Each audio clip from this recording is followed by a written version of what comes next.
because it will help us to understand where we are and why Ruto Biden and not Kagame Biden and not Museveni Biden.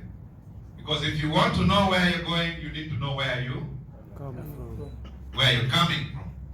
And in case you are lost at the roadside, please don't ask people where is the destination you are looking for. Ask them where you came from. At least they will not lie. Then you know the person is telling the truth. And then the second question would be, where is this destination?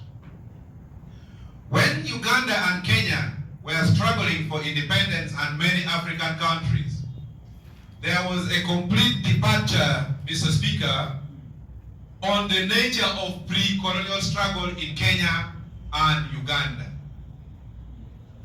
The colonialists, the British, established a protectorate in Uganda. In Kenya, they established a colony. And this is why Kenya and Uganda are different. The whites never imagined every single time of their life they would ever leave Kenya, the early settlers. They had planned Kenya to be their perpetual home. So they coined the African mind in such a manner that they would be workers of the colonialists. In Uganda, they created a British protectorate because they wanted to use it as a place for extracting cash crops, cotton and coffee. And they came to my tribe in northern Uganda and instrumentalized us over 40 years and turned out to be people who would fight, and we went for the First World War, for the Second World War, and for all other wars. They instrumentalized the Nilotics and turned them into a war machine. And that explains why by 1960, when we were getting independence, 80% of the Ugandans in the armed forces were from the north because we were instrumentalized. How did they do that? They never allowed us to grow cash crops. We are just learning in the year 2024 how to grow coffee and cotton, imagine. And yet you plant coffee only once. Secondly, we in the north and wars were never allowed to settle along the Nile, specifically the Acholis. The Nile runs from Karuma up to wherever it goes. They never allowed any Acholi settlement along the Nile. They even created a park to ensure that we don't learn the easy way of living, of collecting fish and eating fish. They allowed the Nile at Professors Walk and Bakwaj. And they became fishermen. And since independence, they have never involved themselves in armed struggle because it just takes your effort to throw a net in the water and you have a meal. For us, we don't have that opportunity. Now, because the British established a protectorate in Uganda, the nature of independent struggle in Uganda was our thing. Let's get our thing from the British.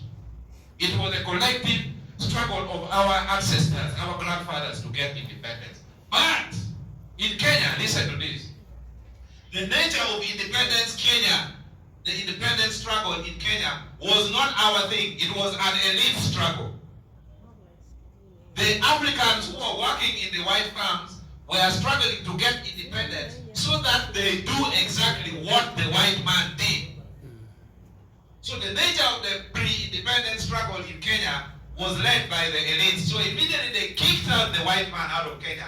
The blacks took over the same industries the Kenyans, the whites were running. For example, Delamere Farm.